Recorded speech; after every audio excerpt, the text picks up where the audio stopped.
everyone, and welcome to our hangout with Alex Beadon of alexbeadon.com. We're doing our business and branding for pole dancers with Alex Beadon. So, Alex, can you tell us a little bit about yourself? I know you have the School of Killer Impressions, you have some upcoming projects, and if I was going to describe you, I would say Alex Beadon is like the kind of like social media and business genius. How would you Thank you. I would say, I would describe myself, I feel like I've been struggling a lot with this lately, but it's really not that complicated. I'm just like a marketing and branding expert, mainly to do with online media. So just, my passion is, I see these people all throughout my life who have such strong passions, like a lot of photographers, graphic designers, people who are in the arts in some way, shape, or form, and they want to do what they love for a living, but they're not really sure how to go about doing that. And so that's where I come in. I really help guide them and show them what to do, what not to do, what works, what doesn't work. So it's kind of like just a shortcut to get them to where they want to be. But at the same time, everything that I do is a really strong dose of inspiration and motivation and positivity, which I think really makes me stand out. I really believe that you can do whatever it is that you want to do. As long as you have the right mindset and you're 100% committed to doing it, then you can definitely tackle it. So that's what I'm all about.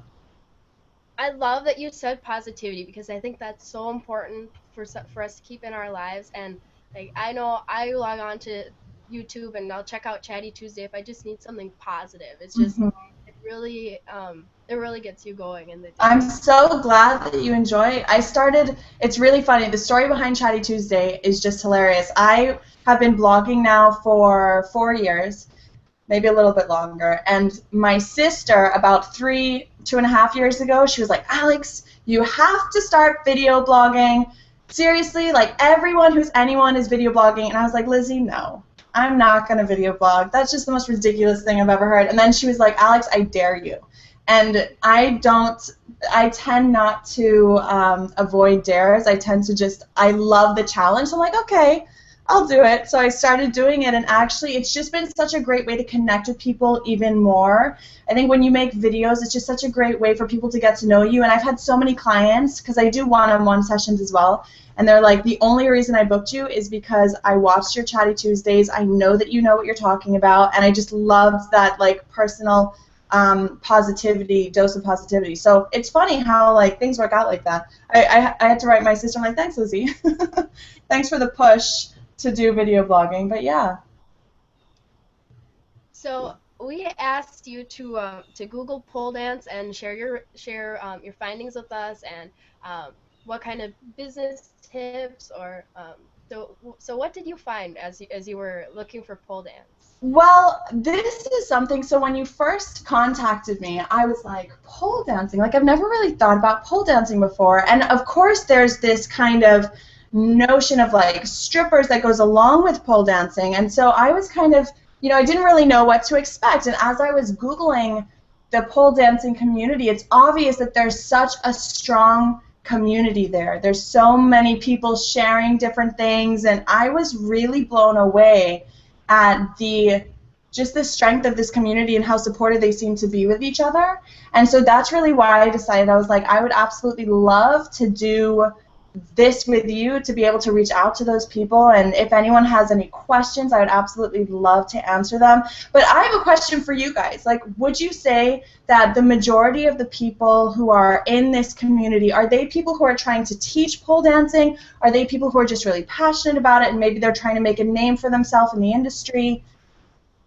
What would you say? I think that kind of goes in maybe Bex just joined us here on video chat, but and I know she's an instructor as well at a studio out in the UK. But she was saying, okay, they are teachers, students, and those who are professionals. So owners, like designers or pole photographers. So they're really all over the board, but it's just so wonderful for me to see another community that's just, like, you guys seem to be really supportive of each other and sharing all the time, lots of different, like I saw lots of different videos and I saw just a lot of support. It was wonderful. What would you say is one of the things that they really struggle with the most when it comes to their online presence? You know, and we've talked about this a little bit in our pole dancing bloggers group. We kind of feel like in pole dance there's a need still to develop some of the business skills like branding, how do you present yourself Yeah. on a website. Do you have like the correct colors? Do you have the correct message? Like, is it all in line with what you want to do? Right. I think that's kind of where pole dance needs a push right now is kind of looking at all those different aspects. Like, how do you present yourself across all your social media? I know in the Spark Lounge, Alex being Spark Lounge on Facebook, we were talking about having, like, if you have your Facebook page, have a picture that totally reflects like who you are and who your brand is, and Yes. are you representing yourself with that in a way that's in line with your message. Yeah. And she says, yes, branding isn't there, or stereotypical branding is there. Right. Yeah. So I think I'd like to start off by giving a few tips, if that's okay. Yeah. So whenever I'm talking to people about branding, especially online branding, but even, branding, maybe you have a store and you're thinking about how to make the room feel when, people come in and they're seeing your store for the very first time.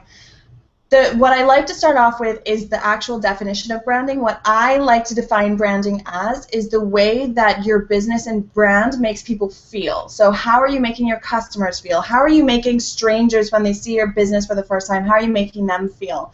So it's all about that feeling. So first and foremost, and I think especially like there's such like a bad reputation for branding and marketing where it's like it has to be this way and it's like very boring and very not very emotional and not very warm. And so for me, branding it's really emotional, it's really warm. It's something that is almost like this magical thing that can capture a person's attention and make someone want to stick around and learn more about you. And that's why I love it so much, because if you have the right branding, it could be the difference between you having so much more of a following and you maybe not having as strong as a following. And a lot of people are like, well, the numbers don't matter, and I agree, the numbers don't matter, but I think it's always so much more fun to have a following that you can communicate with and that you can also market your business with and things like that. So my first tip would be understand that branding is a fun, exciting, inspiring thing, and that it's how you make your customers or whoever's there, how you make them feel. The second thing that I would say is to really focus on 3 brand words. So you might hear my dog growling in the background, I apologize. But so 3 brand words, and these brand words are basically descriptor words. They are adjectives, things that you can use to describe what it is that you do. Okay, so for me, I have inspiring, positivity, and passion.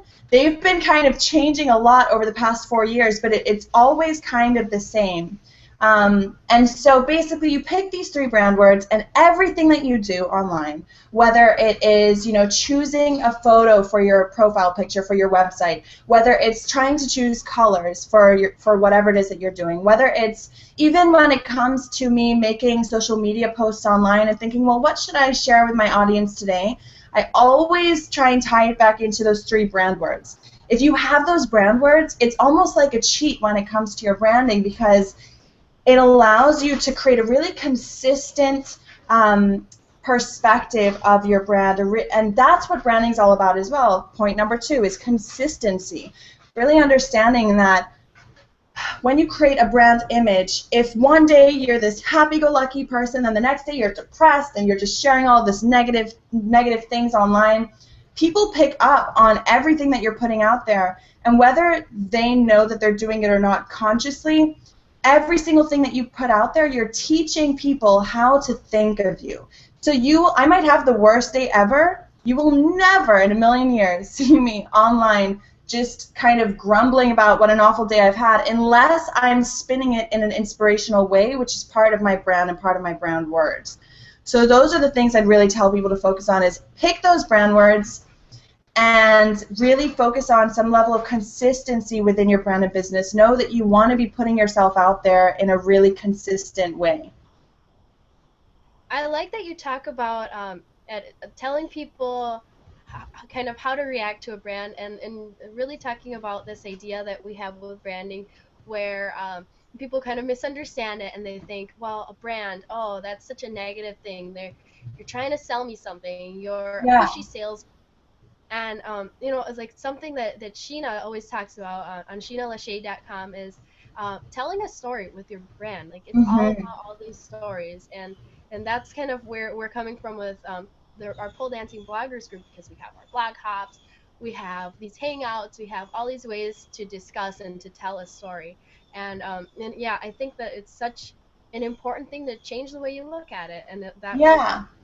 And even when, speaking of stories, that's a huge part of the School of Killer Impressions, and it's something that is really fascinating. Even when, like, I really had to break down Alex Beadon, my business as a brand, right? Okay, so I do these one-on-one sessions. I sell the School of Killer Impressions and also Feel Good Blogging, which are courses that teach people how to basically brand and market themselves online. But I wanted to create something at the same time that was giving immense value to people for free, right? But I also, at the same time, wanted to be able to create a story through my brand. So that's why having things like Chatty Tuesday, and I've just started Light Bulb Moments. I wanted to give people something to say when they're talking about me to their friends. So always as well, that's another really great tip, is just think, if my ideal customer or ideal audience member or whatever was talking about me to one of their friends, what would they say? What can I give them to talk about that's really positive and shows my brand in a memorable way as well, something that's really memorable. And another point, as you were saying, you were talking about how branding can sometimes be such a boring topic and how it almost feels icky because it's like you don't want to sell to people. You want it to feel genuine. You want everything in your business to feel genuine. You don't want to feel like you're being salesy or, you know, being icky with whatever it is that you're trying to promote. And that's a huge part of what I do, is trying to find a happy marriage between selling and marketing and feel good positivity. I don't want it to come off as icky ever. That's one of my first primary things, is no ickiness at all. And I actually strongly believe that marketing doesn't have to be icky, but we've been brought up to believe that it's icky. You know, the other day I was at a comedy club, and afterwards we went to meet the comedian, and he was amazing. And he was basically saying how, you know, his manager is kind of like, you should be selling things, like during the meet and greet, you should have t-shirts or something there to sell. And he just feels so icky about it that he doesn't want to actually do it, so he just avoids it. And from my perspective, I'm like, dude, it's all about how you approach it. You know, there is a way to sell things during your meet and greet that does not have to feel icky, does not have to feel like too salesy.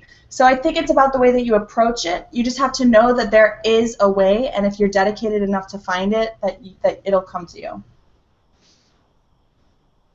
Okay, perfect. And you know, I was also wondering, you know, on your blog on alexbeadon.com, you also mentioned that you practice yoga.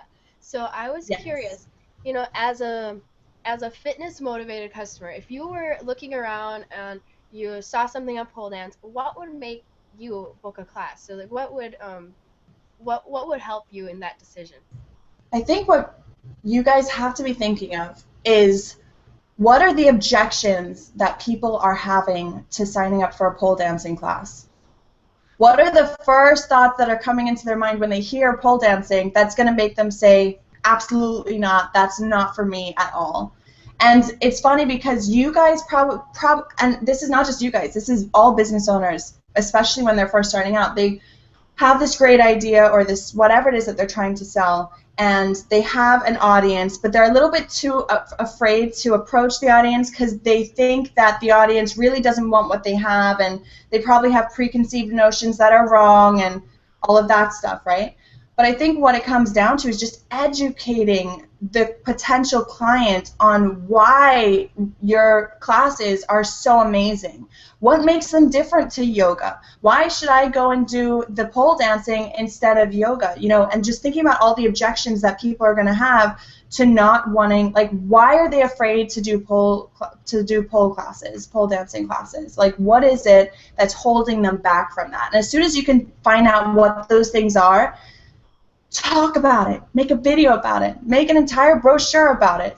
Just find out what those fears are and blast them out of the way.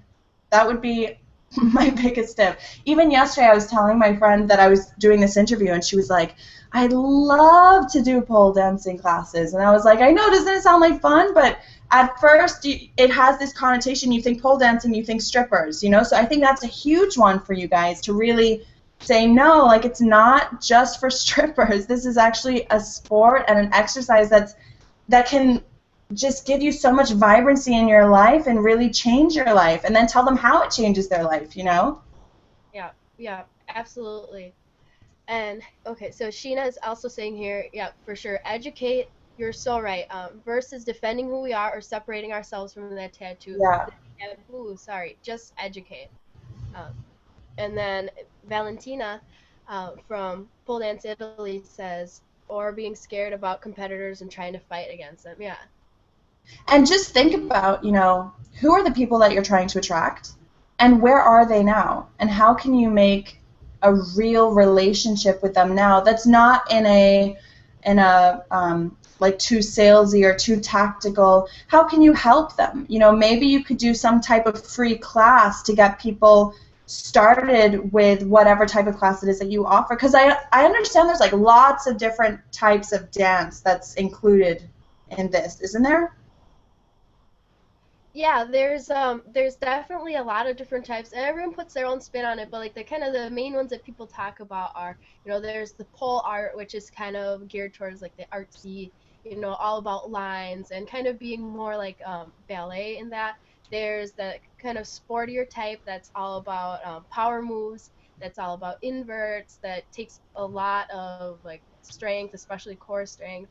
And then there's the sexy side of it where women kind of embrace more of that sexuality. Mm-hmm. They put on like the heels, and they'll put on you know, they'll kind of the way I kind of look at it is you kind of like step into like almost like stepping into a different role that you don't let yourself be every day. Yeah. And there's like so much crossover that there's, you know, like in it, for any given pole dancer that you talk to, she'll probably have done like so many different kinds of pole dance. That's awesome. And that's something else to explain to people, you know, like all the different genres of the dance and how they intermingle and what it is that you offer and why what it is that you offer is so special.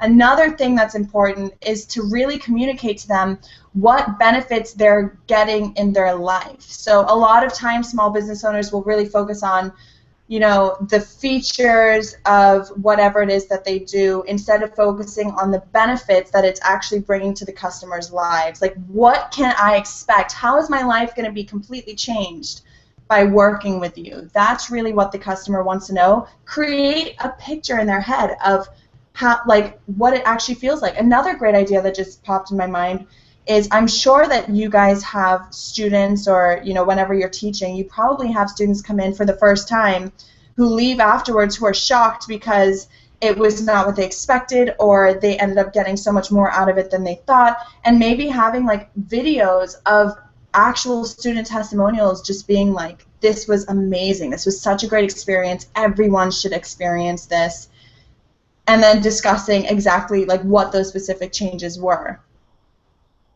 I'm just reading the comments in the side section at the same time. Okay, so we got Sheena listing some of the subgenres: pole art, contemporary, lyrical, pole sport like gymnastics, sexy pole, spiritual eroticism in sexy pole. Okay, and then Sheena really loved, don't just sell the feature of the class, share the benefits to their life. Yeah, that's a big one. That's a big one, because if people don't understand the actual value, they're like, okay, I'm going to be paying you this much. What is it that I'm really going to be getting? How is it going to be affecting me? And a lot of that has to do with, it may be, like I've been working with a Pilates instructor, and you know, I've really been trying to get to the bottom of what it is that that her customers are really getting out of the experience. She uses all of these Pilates words that to an average Joe who's never done Pilates before, it means nothing. And I'm like, that doesn't mean anything to me, and I'm your target market. So try and talk to me in a way that I understand. Talk to me about, you know, my posture. Talk to me about what my ass is going to look like. Talk to me about how it's going to make me feel after a session with you. You know what I mean? Yeah. Yeah, and Sheena's saying you're right. We speak pole language, and we need to speak the language of our customers. I Mm-hmm. agree with that too a lot. Jillian from Pole Geek, one of the bloggers in our group, talks about what happens to you when you live in the pole bubble, like, you know, where you're kind of like off in this like pole bubble, and everything is about pole dance, and all your friends are pole dancers, and Right. you like all these words like pole kisses to talk about bruises and all this, Right. and how that works. It I definitely. would have no idea what that meant. I would have been like, huh? But that might be something cute as well, like an entire blog post on pole language and what different things mean. And that, like, even just seeing what a community that you guys have, that's intriguing to people as well, as being a part of a community and, you know, being able to experience something as special and amazing as this with other women, which isn't something that you ever really get to do. That's a huge selling point too. Yeah, So, okay. So, we kind of went over this question. Let's see. I was also going to ask you, as you were kind of looking around, would you say you saw anything that popped out of you as like a good example of branding within the pole business? let me think. I didn't look too deeply into this. Because for some reason, I thought you were going to show me things and then I was going to critique them, so I didn't have like something right. I'm trying to think off the top of my head, but I can't remember any. I can't even remember what I was looking at. I was just searching. But if anyone has a website that they want me to go through or anything that they would like me to critique, let me know. Just drop a link in the comment section and we can definitely go through and do that. Okay. Just reading the side notes. And even like if you Google pole dance, like. Okay, let me do that. Hold on. Oh, Sheena said to maybe critique the PD bloggers site as well. Ooh. Yeah, I like that. You know, we can also, there's like a little screen share here. I wonder if I can go to the P. Or you know what? I think it would work better if, I do it. yeah, Okay, hold on. Let me I think share. it's the green button on the left. Okay, here we go. Here we go, guys. Are you ready?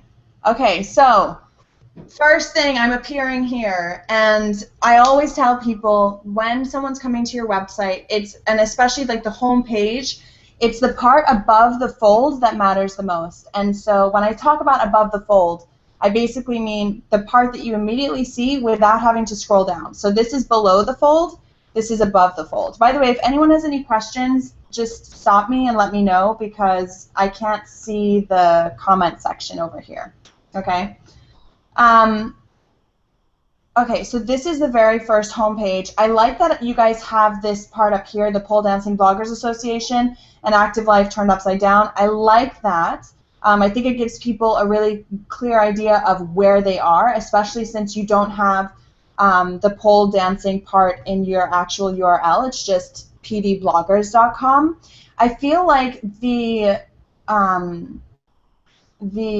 slogan is a little bit confusing because it's like, well, what does that really mean, an active life turned upside down? I guess you're talking about the pole dancing, though, so it does kind of make sense. Before we go any further, I have a question. Who is your target market? You know, our target market is we have yeah, and here Sheena's kind of talking about it too. Is we have three target markets, and one of them Mm-hmm. is bloggers, like people that might join our pole dancing bloggers group. Anyone else that's blogging out there, Right. the yeah, and so like the blogging world in general as well, and then we also have like the pole industry. So everyone else that has pole studios, everyone else that's selling like a pole product, maybe like a grip Mm-hmm. aid or pole dance outfits, Mm-hmm. and yeah, and so Sheena's saying studio owners read our blogs, and then And then just the world in general, just like anybody that happens to Google pole dance and anyone that's kind of looking for pole Right. dance. And looking for maybe a little bit more information. When you say bloggers, are you specifically talking about pole bloggers or just any blogger in general? Any blogger in general. I mean, we definitely have things that are specifically for the pole bloggers, and it's a lot stronger geared towards pole Mhm. bloggers. But we also are open in our blog hops and our discussions to other bloggers, and we kind of keep that in mind of somebody else that's not necessarily a pole blogger might come to our site or look at our blog hops and what are we doing to kind of make it helpful and Right. kind of anybody as well. So comment number 1, and I took off my screen share really quickly because I just wanted to walk through it before we actually dive into that. You guys have such a wide target market. It's spanning across so many different people, so many different types of people, so many people who are wanting different things. I think the first thing you guys have to focus on, even before you can start thinking about anything else, is who is it that, who's the most important target market?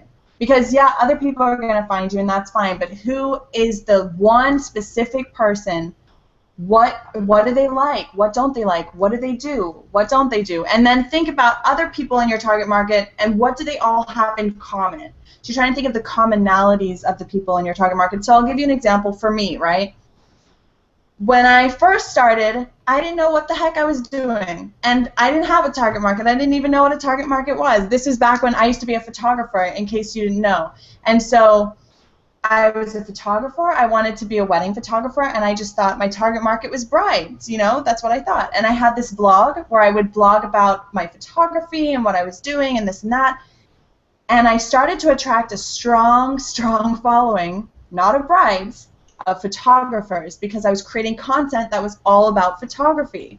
And so this backfired for me because there I was trying to say, buy my wedding services, I'll photograph your wedding. And then I had thousands of followers who were not brides at all, who all just were following me because they liked my photography. So it's important to know exactly who it is. It ended up working out for me because I actually stopped being a wedding photographer. I started a second business that was selling editing tools for photographers, so it worked out in the end.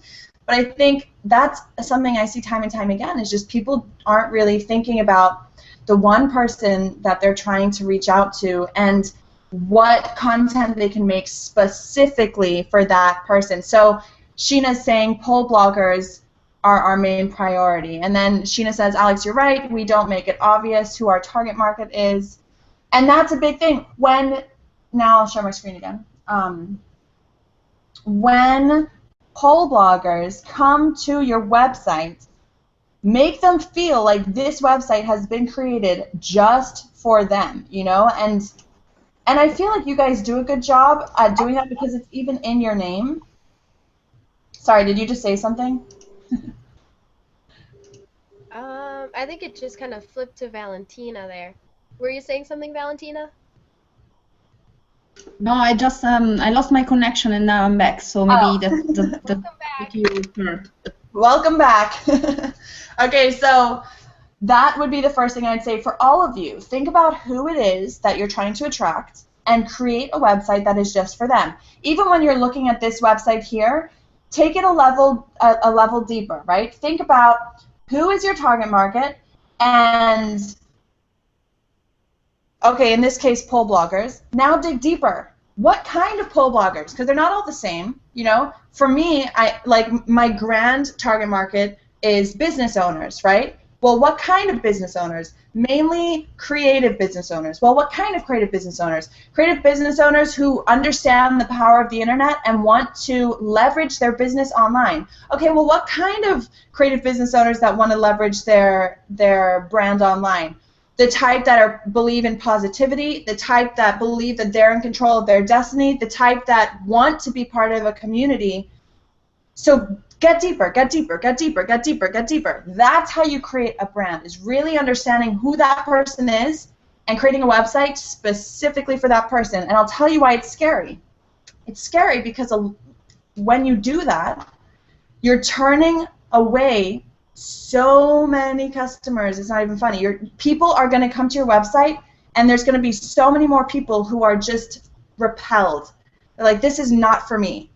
And then they're going to go away. But you know what? I promise you, for all of the people that are going to go away, there's going to be people who not just like your page, but who love your page because you made it specifically for them. And they're like, oh my gosh, this is exactly where I need to be. Another thing to talk about, let me just share my screen again. Another thing to talk about is creating content with that person in mind, right? So you guys are thinking about people, for some of you, your target market might be, you know, people who are already doing some type of exercise. Maybe they do yoga, maybe they go to the gym, whatever. But for others of you, it might be people who have never had any form of exercise before. Now, the content for both of those types of people are going to be completely different. So it's important to understand what's their history with exercise, right? Then you start to think about what's going to stop them from coming and doing a class with me. And then for every single reason, do a blog post on it, right? So just to ask a question again, are you guys maybe selling ad space, or are you guys selling some type of, maybe you're teaching pole dancing bloggers something? What is it that you're going to be actually like selling or promoting, just so I could try and tie it all in? So yeah, and Sheena's chiming in a little bit here. We do sell ad space. We also work with pole dancing brands. You know, we're coordinating the Body Binds blog. So Body Binds is like this like couture, high fashion lingerie. Right. So for you guys, it's a little bit different because your audience isn't your customer. So that's a whole nother can of worms. But for people who maybe are teaching pole dancing and they have a website, create blog posts or videos or something that's tackling each and every single objective that they might have. So they might say, well, I don't want to do pole dancing because I'm not a stripper and pole dancing is only for strippers. Do an entire blog post educating people about that. Or I don't want to do pole dancing because this is one of my big things. I'm scared of hurting my hands. And that's so silly. It's such a silly thing to be like hung up on, but that is one of the things that entered my mind when I think about pole dancing. So someone might do a blog post that's entirely on why hurting your hands is something that you should be proud of because you're working out in such a strong, healthy way, and that it's actually almost like a sign, like a badge of approval or something to be proud of. You know what I mean? Sorry, I'm just reading all the sides. Yes, our audience is not our customer. That's why we have multiple personalities. I was always scared of breaking my neck if I went upside down. That's another great thing that you could talk about is, you know, why you shouldn't be afraid of breaking your neck, because there's a professional there who's going to make sure that you're only doing as much as you can handle, things like that. We can attract customers being really focused on a target as pole dancing bloggers. Yeah, so for you guys, you would really want to be just focusing on what are the problems that pole dancing bloggers are having within their business, within their blog, and which you guys are already doing really well. As you can see, you have me here. So you guys are on a great start, and even when I go to your website, like I can see that you guys have so much content going on. I think if I really had to give a little bit of a design critique, sorry, let me just share my screen again. It's a little bit overwhelming when you come here because you're like, where do I start? What do I click on? There's so much going on. There's just a lot that's happening over here. I'm like, okay, I see a Google Hangout. I see, I don't even know what this is. But of course I'm not your target market, so maybe the pole dancing bloggers would know what that was. I don't know what that is. Pole wear giveaway, awesome. Live Google Hangout, songs that make you move. Okay, so you guys obviously have your blog posts here. What I would say is to maybe have like the main feature, have something that's really going to get people's attention immediately. You know what I mean? Something that's going to make them feel welcome, make them feel like they belong, make them feel like they know, like, okay, for example, if I take you to my website, if it will load. Okay, so immediately you see Pinterest marketing for newbies. You see that I have all my blog posts here. Great. But then you also see that there's not that many options, right? So I have about, I have training, I have my freebies, basically offering people for free in order to get them onto my VIP list, and I have my contact. Everything down here is the exact same thing that you find up at the top, right? It is super simple and straightforward. It's nothing complicated, nothing that's making you feel overwhelmed. Everything is very clear and concise. And even when it comes to your, like, what it is that you name your blog posts. So for example, I'm going to open up this one. Okay, so indie poleware giveaway, PD bloggers. Great. Now, if you had called this something like, I don't know how many they were giving away, but let's just say you could call it something that's going to grab people's attention a little bit better, like win an amazing poleware. I don't know what the lingo is, but something that's making it very clear that they're going to win something. Do you know what I mean? Yeah. So even when it comes down to like titles and things like that, you just want to make sure that you're making it like as interesting as you possibly can. So like Pinterest marketing for newbies. For anyone who's ever wondered how can I get more customers, how to build a brand on Instagram. LBMs are a little bit different because they're a little bit more mysterious and I want people to click on them. How to be more efficient and productive with one simple step, an unusually smart pricing strategy. So every single title that I create, I'm trying to grab people in. I'm trying to get as much of their clicks as I possibly can. So things like that as well to think about. Definitely. That was a lot. I feel like I just went, wow. That gives us a lot to work with, too, because that's something that we've constantly been striving to is kind of having our brand identity and who are we and how do we present ourselves. Sheena says, that was perfect. Yeah, definitely. And also something else to throw in there, I'm sorry to interrupt you, is thinking about the marketing strategy behind your website. What is the purpose of your website? Well, the purpose of your website is to, number one, connect with an audience, make a deep connection with them so that they know, like, and trust you. When someone knows, likes, and trusts you, they're going to be a lot more likely to buy from you than if they have no clue who you are. So for me, my website is all about building that relationship, but also, to be quite honest with you, it acts as a creative expression for me. It's very, like, my blog is very close to my heart. It's just a way that it's great because it feeds my soul, and at the same time, it allows me to build those solid connections that get me more customers, right? And so that's what I think having a blog and having a website is all about, and that's actually why I created Feel Good Blogging, because I feel like people are like, oh, I have to blog for my business. And it's like, actually, you don't. If it doesn't turn you on, if it doesn't excite you, if it's not something that you're interested in, then you don't have to blog. But if you understand that it can be exciting and you learn how to turn it into something that can actually like motivate you and make you come alive, but also at the same time you're building those relationships with your customers, then you're good to go. Okay. And Bex is saying here, I don't really have a target market. So all of this information has been really helpful, not only for my blog, but for the studio Facebook pages and things like that. Yeah, it's so important. There's this amazing quote by Lisa Angeletti, and I don't know, I can't remember the exact phrasing of it, but she basically says it's not having a target market is like shooting, okay, so you know you have darts, right? It's basically having a target market is like knowing that the bullseye, knowing where the bullseye is on the actual dartboard. If you don't know where the bullseye is, then you can't even try, you know? So you need to know exactly who it is that you're trying to target. Once you know who they are, it's going to be so much easier for you to find them, connect with them, reach out to them, and it just makes it a lot more fun when you know who you're talking to.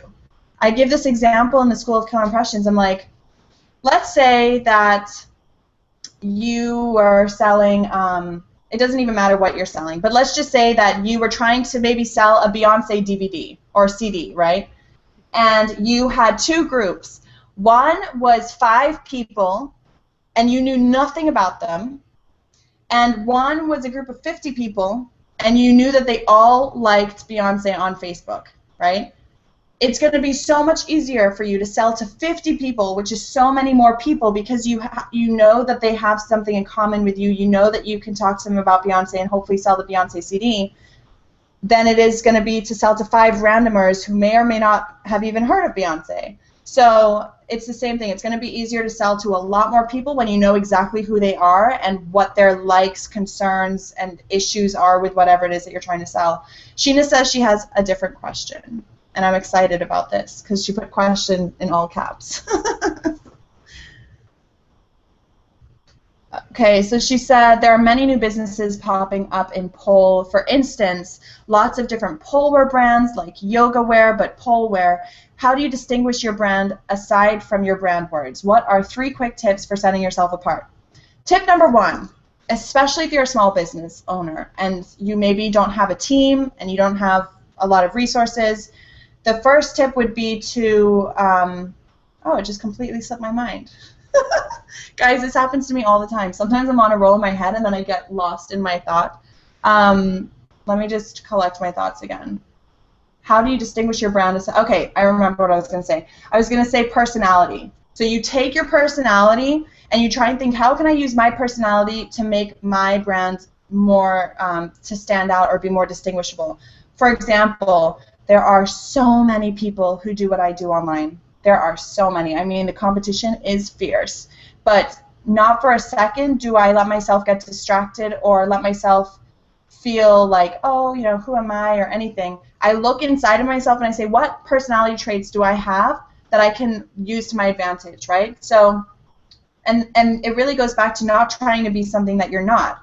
So, for example, I love to read inspirational books. I love to just learn more about, you know, positive thinking and things like that. So I inject that into my brand as much as I can because I own it. It's like, that's my thing. That's so ingrained into who I am as a human being. But if I tried to be funny or witty online, I would fail miserably because I'm not a very funny and witty person. It would just be a complete waste of my time, and people would people would pick up on the fact that it's fake. So find a trait, something that you're interested in maybe, or, you know, something that your friends are always like, oh, you know, you're so this. What do your friends say that you are? You know, try and figure out what it is that makes you unique from a personality perspective and inject that into your brand as much as you can. So that's tip number 1. Tip number 2 for standing out is look at all the little things that you do and try and make them as different as you can from everyone else. So for example, maybe it's the way that your website is designed. Maybe it's the colors that you use. Maybe it's the way that you present yourself online. Like maybe you do videos, maybe you do blog posts, maybe you do videos and blog posts, maybe you communicate in GIFs. I don't know what your special thing could be, but you want to try and stand out as much as you possibly can. I think video is a great one because no one can copy my videos because they need me. They can't, no one can do that. So no one can copy your videos because they need you. So making videos is a great one to stand out and really put yourself out there. Another way to stand out that I love in creating some type of series or something memorable about your brand. So it's kind of like what I was talking about before. I have Chatty Tuesdays, which is my weekly video series, right? That's one thing that people can talk about. I also have the Spark Lounge. That's a community of people that all want to build their brand presence and really become a better business owner online. I also have light bulb moments. Light bulb moments are like short, inspirational tidbits to help people on their journey. So I have all of these things that when people, maybe someone's talking about me, one of my audience is talking about me, they're like, oh, have you heard of Alex Beadon? Yeah, isn't she the one with Chatty Tuesdays or the Spark Lounge or light bulb moments or whatever? So I'm giving people things to say about me. It's like I'm planting the seed, and you can do what you want with the seed. But I do all of that consciously. I could just have a weekly video series, and it doesn't have a really cool name, and then how are people really going to talk about it or remember it? So I think branding, even the things that you do, like weekly video series or having a community, name it. Put a name on it. Make it memorable. What would you say to somebody that is starting out with their branding and they're starting out what? Sorry? What would you say to somebody that's just starting out, putting their branding out there? They are kind of DIYing it, and like maybe they're afraid of choosing colors and not being happy with them. or they're not really sure what direction they want to go with it yet, and they just kind of getting out there and experimenting with different ways to present their brand. Like, what would you recommend to somebody like that that's kind of like a little bit holding back because of that? My advice would be to just do it. And it's so hard. It's so hard to choose colors. It's so hard to choose fonts. It's so hard to choose what your actual visual brand will look like. Sit down with your brand words. So have your 3 brand words literally right next to you, and then just say, okay, what colors would be a great representation of this? Write down a few colors. Done. Don't double think it. Don't second guess it. Don't go over it and over it and over it and over it and over it, because you're just wasting time and holding yourself back. Pick a font. Done. And then stick to it. I mean, honestly, when I first, Melissa Love actually designed the core design elements of my website, so all the colors, all the fonts, things like that. And when she designed it for me, she sent me an email. She said, Alex, you are forbidden from changing these or using other fonts, because she knows that I'm a font addict. Like, really, it's a problem. I love to use a million different fonts. I love to use a million different colors. But if I don't have that visual representation of my brand each and every single time, like I have my pink color, I have the pink circle. Every time anyone in the business or marketing community sees that, they're thinking Alex Beadon immediately. I get people emailing me and they're like, Alex, just so you know, this random girl is using your same design elements. And it's funny because when they see her design elements, they're thinking of me, because I've created that visual consistency. So something that's going to stand out, colors that are yours, and even if you get sick of them, commit yourself to using them for at least a year. And if at the end of the year you're still super fed up, then you can change it. But slowly but surely change it. If you're changing every 3 months, you're not creating a brand that people are going to recognize and remember. You know, and that's something that I noticed on your YouTube channel too, because it seems like there's a font that you kind of started out with, and you don't really notice that it changes later on because the change is so small. And yeah, I changed one thing at a time. I got so sick of one of my old fonts. I was like, because I was seeing it everywhere. It's that Bebas font. I don't know how to say it, Bebas or something. And when I first started using it, I hadn't seen anyone else use it. And as the years went by, more and more and more, I felt like everyone was using it. And I was like, I cannot keep using this font. So then I changed it. So it is okay to change as long as you're not doing it really abruptly, as long as you're doing one thing at a time and you're really making sure that you're trying to make that connection with people visually. I'm trying to think of anything else that I could let you know for beginners who are possibly trying to come up with design colors. I can give you a really good link. I can't remember off the top of my head, but I know I have it bookmarked somewhere where it basically gives you like color palettes of like different colors that go well to, I think it's called Color Sponge or Sponge something. Anyway, I will look into that and I will definitely send that over to you guys. It just helps to like see different colors together and maybe inspire you for what colors you should choose. Another great resource is a website called Canva. It's canva.com, and it basically, yes, it's design seeds. That's what it is, Sheena. Sorry. Yeah, so Canva is another really good one if you want to make designs but you don't have Photoshop and you're like, how do I do this on a budget? Canva is a great one. I know a lot of people also use PicMonkey, P-I-C-M-O-N-K-E-Y, picmonkey.com.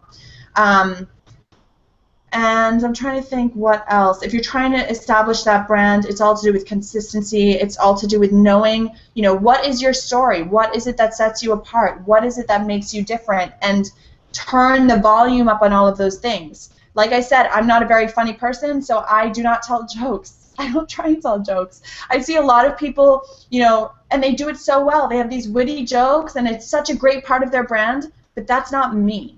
Like, if I tried to do that, it would just be a massive failure, and it wouldn't feel good for me either. So find the things that make you come to life. Like, I know a lot of I have this one friend who she started her business, and it's a lot of like oils and moisturizers and things like that, and she really focuses on sensuality and on being a woman, and really, and I think that ties in very well with what you guys are doing at the same time. So that might be something that you decide you want to turn the volume up on for me, it's inspiration and positivity. I turn that up all the way because I want people to associate me with that. So just think about those types of things.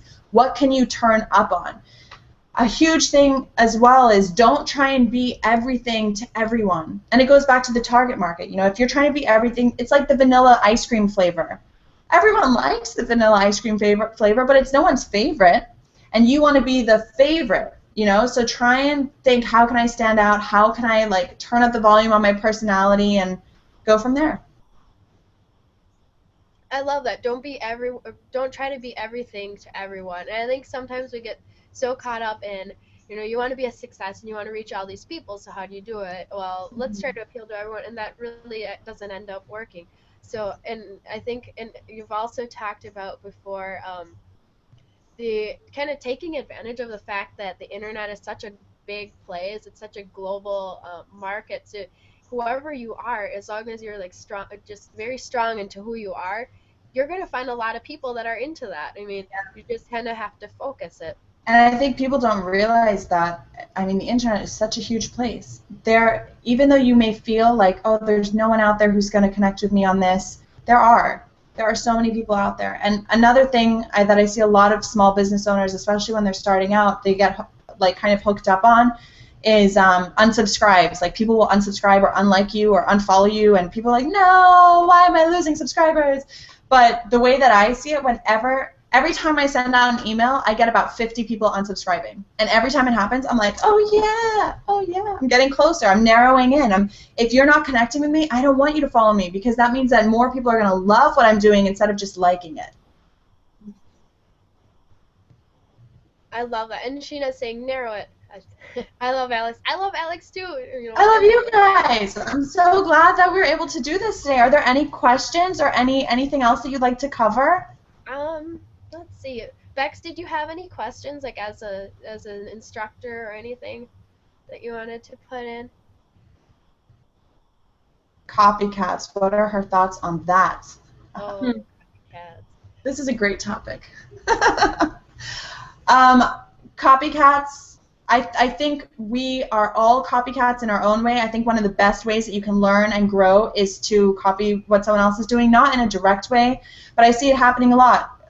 You know, someone's doing something that's successful and something that's working out, and people are inspired by that. I know for me at least, when I see someone and I feel like, oh, I just admire them so much, and I'm just envious in a way of what they have, it's almost a sign that the potential for that or something very similar to that lives inside of you, and that you should, you know, pursue that. So whenever I see someone doing something similar to me or copying me, it's almost like a compliment, you know? That's how I have to take. I cannot get angry about it. I cannot get frustrated about it. And even when, like, I've seen people directly copy my branding, my colors, my style, and it's like, you know, at the end of the day, I could get really angry and upset about it, but they're just slowing themselves down. They can never be me. You know, so on the one hand, it's a compliment. If they take it to like a really copying level, like where you start to get like people stealing your photos and people stealing your blog posts and things like that, it's just like, it is what it is. You can never, I mean, I can't even be angry because you can't compete with me. Like, what am I angry at you for? I feel sorry for you because you need to learn how to, you know, stand out.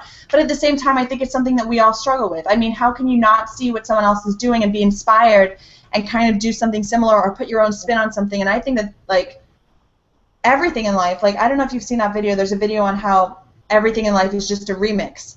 It's like everything has been remixed and everything's been changed. So I wouldn't even say, like, don't look at what other people are doing and be inspired. I think that's a huge part of your own personal growth and understanding what works for you and what doesn't. I wonder how to find your target market in a small local area. I'm very rural, and my customers all do pull for a huge different number of reasons. So how do I promote my classes? My classes in that respect, like versus a global online market. Okay, so I have a lot of clients who are also local, and they're trying to attract local people. And what I always try to say is find the commonality. Find anything that you can that makes all of these women who are coming to you that makes them similar? What is it? Is it an attitude? Is it maybe that they all share some certain type of belief, or maybe they all want to do a particular thing, they're all looking to be more of something. And if your target market is really all over the place and you can't think of a commonality, then I would say look at the people who you're working with who you least like working with, ignore them, and focus on one target market, the people who are your favorite people to work with. I know that for me personally, I know the type of person I want to work with. They're hardworking. They know how to figure things out. They want the guidance, but they don't want me to hold their hand every single step of the way. They have big dreams, big visions. I want to work with those types of people. I know I don't want to work with someone who's negative or someone who really needs their hand held for every single step of the way because they don't know how to use Google. You know, so for me, I know the type of person that I want to work with, and that really, if you can just eliminate the people that you least like working with, focus on the people that you most like working with, use them as your target market. What about blogs who have different columns like tutorials, social media? Would you suggest to have different graphics for each, or should they always be in line all the same? I'm not sure I understand the question, Valentina. What about blogs who have different columns like tutorials? No, I mean like the graphics should be like it's all pink. But Right. if I have different columns, like one dedicated to social media, one dedicated to tutorial, one from another person completely. Right. Should they use the graphic always the same?